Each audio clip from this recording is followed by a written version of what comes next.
niggas, boy. Hey, man. I don't really like you niggas like that, man. Cause we ain't free, man. I've been chasing niggas, drinking niggas, facing niggas, man. No, I ain't. So you ain't spending my shit back. Brr, gang. Picture this. You're just driving through Memphis in your red whip, chill music on, minding your business. Then out of nowhere, glass shatters and bullets rip through the car. You catch one, and next thing you know, you can't move again. Paralyzed for life. And all this just cause some reckless dude thought you were the ops. That's exactly what went down when an innocent man crossed paths with Lil Hank, Pooh Shiesty's most loyal soldier, his wildest one too. This man went full chaos mode, spraying the wrong car, leaving a man paralyzed, then crashing his own ride trying to dip like it was some low-budget getaway scene gone wrong. But here's where it gets even wilder. Even sitting behind bars doing 18 years, Lil Hank still talks like he's untouchable, bragging that the only reason his rival's still breathing is cause he behind bars? No joke. The man's ego didn't get locked up with him. By the end of this story, you'll see why Pooh Shiesty keeps shouting out Lil Hank in almost every track he drops. This dude ain't just another name in the streets. He's a legend in his circle.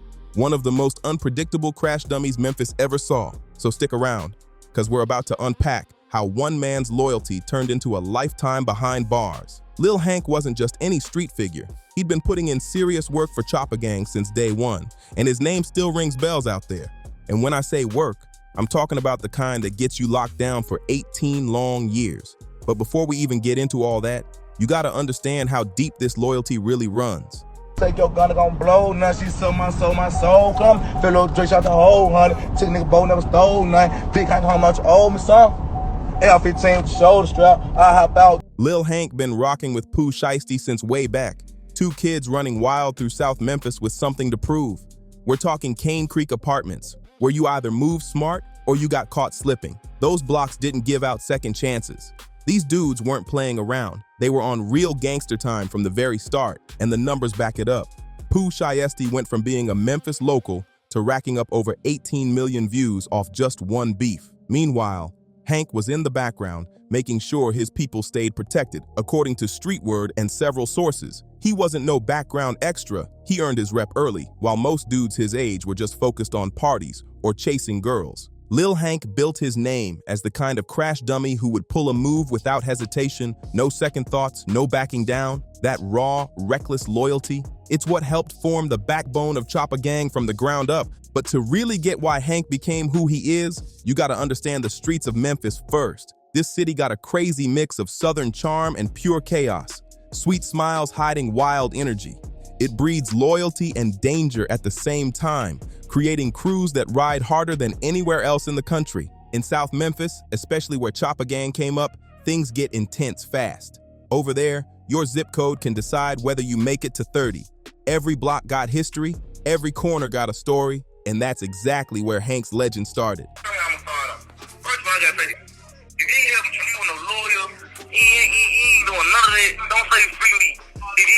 If I ain't call you that, you need some money, you send me when I ask you, don't say free me. If you can't put $1 on my book, don't say free me. If you can buy 100 grams a day, and I give you shit, don't say free me. If you can't come to these free court dates, don't say free me. What they ask you, hot dollars just get the court date for you to come to the court date, you know what I'm saying? Free way to get the visit, free, you don't gotta pay $1, 5 cents, nothing, they free. In Memphis, life hit different. You had families sleeping on floors just to dodge stray bullets flying through the night, and young dudes out here holding military-style weapons like they were fashion statements. Growing up in that chaos built a certain mindset. Either you protect your people no matter what, or you end up the next headline. There's no safe middle in that world. Lil Hank came up right in the middle of it all, where showing even a hint of weakness could get you wiped out. Loyalty wasn't just a word, it was survival. The more you proved you were down for the cause, the higher your name climbed in the ranks. And the gang scene in Memphis, way different from most cities. You got the big names like Crips and Bloods, sure, but then there's these hybrid cliques, smaller crews that make their own rules, no outside control. Choppa Gang fell right into that lane, unpredictable, reckless, and dangerous as ever. You never knew what move they'd pull next. Now here's how Choppa Gang really came together. It wasn't no overnight story. Pooh Shiesty, Big 30, Lil Hank, and a few real ones from all over Memphis decided to link up and chase the bag by any means. This was back in the mid-2000s when Memphis still had that raw, uncut energy. Every day was a test to prove your worth. Pooh Shiesty naturally stepped up as the head of the operation. He had that mix of charm, brains, and street credibility that pulled people in. And it ran in his blood too. His pops was already a known figure in the Memphis streets, running Mob Ties records while juggling his own legal heat. So when Pooh moved, people paid attention, and Choppa Gang became something the whole city started watching. That family legacy gave Pooh Shiesty instant respect in Memphis, but it also made him a walking target. When your name carries that much weight, there's always someone plotting to test it, and every boss needs someone to enforce the rules. That's where Lil Hank came through heavy. While Pooh was out here building his rap career and handling business moves, Hank was the one in the field making sure no one dared to play with Choppa Gang's name. Their setup was simple but solid. Pooh at the top calling the plays, and everyone else, including Hank, Big 30, and the rest of the crew, moving in sync, ready to handle whatever needed to get done. But what made Hank different from the rest was his drive. He never hesitated when things got risky. If there was danger, Hank was already walking toward it. That fearless attitude earned him an unofficial title, Pooh's main shooter. And with that name came big respect, but also heavy pressure. Everyone knew Hank was the one who'd step up first. No questions asked. By 2018 and 2019, while Pooh Shiesty started catching national attention in the rap game, Hank was still knee-deep in the streets, keeping everything running smooth. He made sure Pooh could chase fame without looking over his shoulder every second. That setup worked perfectly. Pooh handled the spotlight while Hank handled the street side. In those early Choppa Gang days, it was all about locking down territory, proving dominance, and keeping their rep strong. Memphis might be small, but word travels faster than a bullet. Everyone knew who was really about that life and who was just fronting for attention. And when Hank's name came up in conversations, people didn't whisper. They spoke with respect, because they knew exactly what he was capable of. Hank made sure Choppa Gang was known as the crew you don't mess with, period. Word on the street says Hank was tied to several serious situations that stamped Choppa Gang's name in Memphis history. We're talking robberies, shootouts, and territorial clashes that never made the headlines, but everyone in the city knew the stories. Those street tales turned into legend, and Hank's name started to carry real weight. One story that still gets whispered around Memphis involves a rival crew trying to plant their flag on Choppa Gang's turf. Most people would have tried to talk it out or throw warnings, but not Hank. According to multiple sources, he moved on it directly and made sure the message was loud and clear. This block belonged to Choppa Gang, and anybody testing that was going to deal with the fallout. That move alone solidified his reputation. While Pooh was out in Atlanta and LA recording tracks and leveling up his career, Hank stayed back home in Memphis, making sure nobody dared to take advantage of his homie being gone. He became the muscle behind the music, the one keeping their empire solid while the spotlight grew brighter. See, in the streets, success earns respect, but it also attracts tests. And Hank was the one who made sure every test got shut down fast. When Pooh Shiesty started working with big names like Lil Durk and other heavy hitters, Hank was still on the front lines, handling business the same way he always had. That created an intense dynamic between the fame and the streets. While Pooh's face was blowing up on screens, Hank was the one making sure the foundation stayed strong back in Memphis. While Pooh Shiesty was turning into a full-blown celebrity, his right-hand man Hank stayed deep in the shadows, handling all the business that could never be talked about in interviews or flashed on social media. The loyalty between them ran both ways, though. Even as Pooh's fame skyrocketed, he never forgot who was holding it down back in Memphis. That's why Hank's name kept popping up in so many of his songs. It wasn't just shout-outs, it was respect. It was him acknowledging the real work happening behind the curtains. But with all that success came a new kind of pressure, law enforcement eyes. As Choppa Gang's name started getting bigger, the Memphis police and even federal agents began paying closer attention. Every move got watched, every post analyzed, and Hank, already living on the edge, was suddenly in a whole new kind of spotlight he never asked for. And here's where things really start heating up. Memphis has always had that long-standing North versus South divide, and since Choppa Gang repped the South, beef with the northern crews was inevitable. The main tension was with a rival set called EBG, Everybody Gangsta, and trust, those dudes weren't soft. When Pooh dropped that Back in Blood verse with Lil Durk, he wasn't just rapping, he was sending a straight-up message. That line, "Yeah, you know who took that from you? Come get it back in blood," wasn't metaphorical at all, it was real. He was referencing a specific situation where Choppa Gang, allegedly led by Hank, ran into EBG territory and took some serious firepower. That move shook the whole city. The song became an anthem, but behind the scenes it was like throwing gasoline on an already blazing fire. Everyone knew what that verse meant. And for Memphis, it wasn't just music. It was a warning shot in lyrical form. This wasn't just a robbery, it was a straight-up power play. A statement to everyone watching that Choppa Gang could move wherever, whenever, and no one could stop them. The hit wasn't just about the weapons. It was about pride, control, and humiliation. It showed EBG that the South Memphis crew wasn't scared of anyone. The psychological hit was just as heavy as the physical loss. Things really exploded when EBG fired back with their own Back in Blood remix, basically throwing down a public declaration of war. They even started rocking shirts that said, CGK Choppa Gang Killer. It was all-out tension in the city.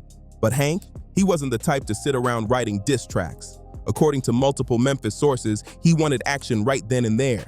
He was ready to prove that Choppa Gang wasn't just spitting bars, they were really about that life. But the drama didn't stop with EBG. Memphis street politics run deep and messy.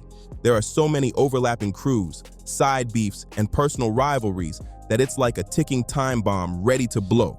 Hank somehow ended up in the middle of all of it, always stepping up to defend Choppa Gang's name no matter the cost. His rep as the crew's crash dummy meant that whenever Pooh Shiesty got into a beef, it automatically became Hank's problem to solve. He was the first one ready to slide, no hesitation, no second guessing. But that kind of loyalty came with a heavy price, being on constant alert, watching every move, waiting for the next threat that might not even be real. The stress was unreal. Memphis operates on a rule where disrespect gets handled immediately. No talking, just action. And Hank was the one delivering that message for Choppa Gang every single time. Whether it was a rival crew, a street rumor, or some random slight, Hank made sure nobody ever questioned their name again. Now we're getting to the moment that sealed Hank's fate. The night loyalty flipped into a life sentence. It was 2020, and Memphis was hotter than ever. Every crew in the city was beefing, every corner buzzing with tension, and Back in Blood had just taken over the internet, putting the whole Memphis street scene under a massive spotlight. The fame raised the stakes, and everyone was moving like their life depended on it.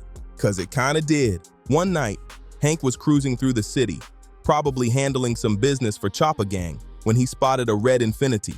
Now, you gotta understand the mindset during an active street war. Every unfamiliar car looks like danger. Every unknown face feels like a threat. That constant pressure makes your head spin. Paranoia becomes part of survival. Then it happened. Hank thought he recognized that car. In his mind, it was the ops, sliding through Choppa Gang's zone like they owned it. The red Infiniti matched a description of vehicles that EBG members were known to drive. And in that split second, Hank's instincts took over. No hesitation, no second thought, he pulled out and started firing. In his head, he was defending the crew, protecting his block, making a statement. He probably thought this was just another move that'd earn him more respect and prove his loyalty to Choppa Gang. But here's the twist. He was dead wrong. That car wasn't the ops. It wasn't even connected to the beef. It was just an innocent person minding their own business, caught in the crossfire of a war they had nothing to do with. One mistaken decision, one misread moment, and everything changed forever. It turned out the person in that red Infiniti wasn't an op at all. It was just a regular man, probably heading home after work or running errands, who had the bad luck of driving a car that looked a little too familiar. In seconds, his whole life flipped upside down. He got hit multiple times and ended up paralyzed from the waist down, all because of a split-second mistake in a city drowning in paranoia. This man wasn't part of any crew, didn't have beef with anyone. He was just a hard-working person trying to take care of his family. No connection to street politics, no clue that passing through that neighborhood at that exact moment would change everything forever. One wrong turn, one look-alike car, and his independence was gone in an instant. And here's the part that really exposes how wild that crash dummy mindset can get. Instead of stopping to see what happened or realizing the mistake, Hank hit the gas, trying to flee the scene before anyone caught on. But karma moved fast that night. While speeding off, panicked and losing control, Hank's ride smashed straight into a pole. The impact was brutal. It wrecked the car completely and left Hank stuck inside, unable to run. Witnesses nearby saw the whole thing and called the cops immediately. When police pulled up, they found him still trapped in the wrecked vehicle, surrounded by evidence that told the whole story. Shell casings were scattered, eyewitnesses were ready to talk, and Hank's own presence at the crash site sealed the deal. There was no mystery left to solve. Everything pointed straight at him. It was over before he even realized how bad things had gone. That crash sealed Hank's fate completely. Police found him still trapped at the scene, connected him to the shooting, and boom, game over. He was hit with an 18-year sentence for attempted murder, while an innocent man was left paralyzed for life. All because Hank was so eager to put in work for Choppa Gang that he didn't take 2 seconds to make sure he had the right target. The legal case was brutal but simple. Prosecutors came in loaded with evidence, shell casings, eyewitnesses, and even Hank's own car sitting right there at the scene. On top of that, the ongoing gang tensions gave them a clear motive that tied everything together. Hank's defense team tried every angle they could, mistaken identity, bad judgment, even self-defense, but the facts were just too stacked against him. During the trial, the details that came out were heartbreaking.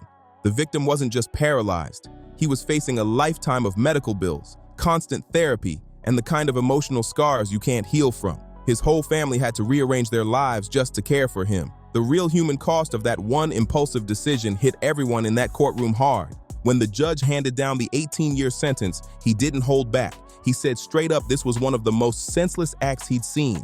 It wasn't self-defense. It wasn't payback. It wasn't even aimed at a rival. It was just pure tragedy caused by reckless street pride. For Hank's family, hearing that sentence was crushing. Their boy wasn't coming home for nearly 2 decades, all over a mistake that didn't earn him loyalty or respect. Just loss, pain, and a legacy tied to one bad choice that can't ever be undone. Hank's family was crushed. They lost a son, a brother, and a close friend to a system that doesn't play around when it comes to gang-related crimes. But the pain didn't stop there. They also had to face the harsh truth that Hank's actions destroyed another family's life forever. One impulsive decision created a chain reaction of heartbreak that rippled way beyond the people directly involved. Now, you'd think spending 18 years behind bars would humble someone, make them reflect, maybe even show a little remorse, but not Lil Hank. Instead of cooling down, he doubled down. Even locked up, he stayed on the same reckless timing. According to sources and his own social media posts, Hank didn't back off at all. After sentencing, he hopped on Instagram, still talking heavy. He actually claimed that the only reason his enemies were still breathing was because he was behind bars. Can you imagine that? He straight up said the ops should feel grateful he's locked up, because if he wasn't, they'd all be gone. That's wild energy to have after everything that went down. What made it worse was the total lack of remorse. There was no mention of the innocent victim. No sign of regret, just more bravado. Hank didn't seem to view prison as a punishment. He treated it like a pause button, like he was just waiting for his chance to jump back into the chaos. That's how deep the crash dummy mindset had rooted itself in his mind. It wasn't just about loyalty anymore, it was an identity. But loyalty cuts both ways, and Pooh Shiesty never forgot his right-hand man. Even after the tragedy, even after Hank's choices left an innocent man paralyzed and him locked up for nearly 2 decades, Pooh kept showing love. He continued to drop Hank's name in his music, keeping his memory alive in every track. A mix of loyalty, guilt, and street code all tangled together in one complicated bond. That's the kind of bond Choppa Gang was built on. Ride or die, no matter how bad the fallout. The loyalty ran so deep that even when everything went left, the love didn't fade. Those constant shout-outs Pooh Shiesty drops for Hank in his music, they serve more than one purpose. They keep Hank's name alive in the streets, remind everyone in the crew that loyalty never goes unnoticed, and paint him as a soldier who took the fall for the team. But outside the music, Hank's case became a symbol, one that law enforcement used to push for a harder crackdown on Memphis gangs. The fact that an innocent civilian ended up paralyzed over street beef gave prosecutors a reason to go even tougher on anyone tied to that lifestyle. It became proof that these rivalries weren't just music beefs, they were real lives being destroyed in the crossfire. For the youth in Memphis, Hank's story hit different depending on who you asked. Some people saw his 18-year sentence as a wake-up call, a clear sign that the gang life wasn't worth losing everything over. But others looked at Hank's loyalty and saw something else entirely, a kind of twisted inspiration, seeing him as a ride or die who stood tall through the worst of it. But let's be real for a second. This whole situation shows the darkest side of that crash dummy loyalty. Hank's need to prove himself and protect his crew cost more than just his freedom. It destroyed lives. An innocent man got caught in the middle and now faces a lifetime of struggle. That victim, paralyzed for life, is still dealing with endless medical bills, physical therapy, and the daily challenges that come with losing his independence. His family's carrying the emotional and financial weight of it all, rebuilding their world around something that never should have happened in the first place. And while the streets might celebrate loyalty, the victim's story, the one that rarely gets told, shows the real price that comes with that kind of blind dedication. He went from being an independent man with dreams, goals, and control over his life to someone who now needs help with even the simplest daily tasks. The emotional hit from suddenly being paralyzed doesn't just crush the victim, it breaks everyone around him too. Family, friends, loved ones, they all feel that pain. And for what?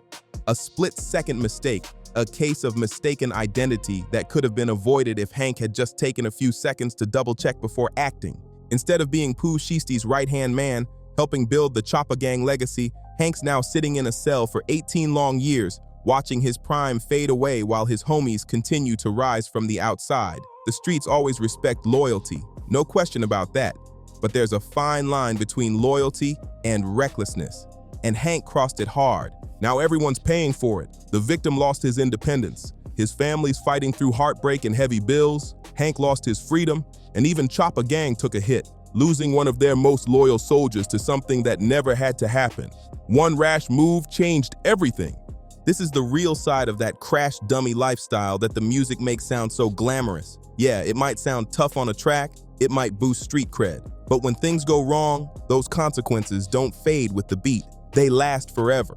Hank went from being Pooh Shiesty's most trusted soldier to becoming a cautionary tale, a reminder of what happens when loyalty turns blind. The whole culture that breeds crash dummies pushes the idea that violence equals respect, that proving yourself means pulling triggers, but it never stops to think about the aftermath. That mindset doesn't just ruin one life, it wrecks entire families, entire futures. Hank's story isn't just about loyalty gone wrong, it's about how one bad decision can erase everything you ever worked for.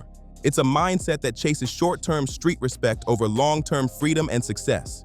When you really zoom out and look at the full picture, Lil Hank's story becomes both a symbol of ultimate loyalty and a brutal warning about how costly that loyalty can be. This dude was ready to risk it all for Choppa Gang, and in the end, that's exactly what he did.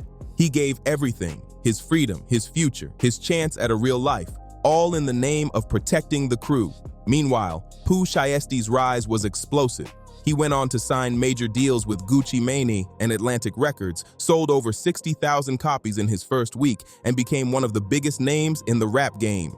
But while Pooh was building his empire brick by brick, his most loyal soldier sat behind bars, serving 18 years for a move that could have been avoided with just a moment of thought. The irony hits hard. Hank was out there protecting the dream, only to end up losing everything for it. In trying to defend the empire, he ended up destroying his own life. And that's the cold truth behind how dangerous blind loyalty can really be.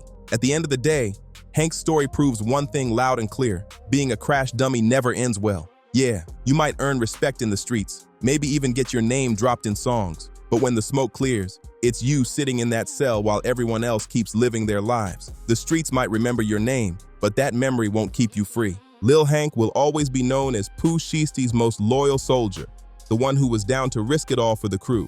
But on the flip side, that innocent man in the wheelchair will forever remember him as the stranger who changed his life forever, all over one tragic mistake and a case of mistaken identity.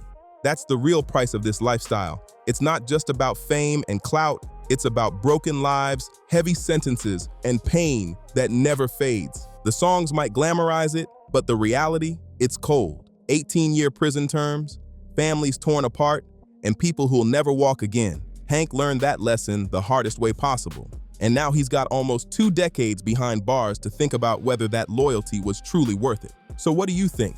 Was Hank's loyalty admirable, or was it straight up reckless? Drop your thoughts in the comments. Let's talk about it. Don't forget to like, subscribe, share, and keep that bell on so you don't miss the next deep dive into the stories behind the music. Until next time, stay sharp, stay aware, and stay safe out there, fam.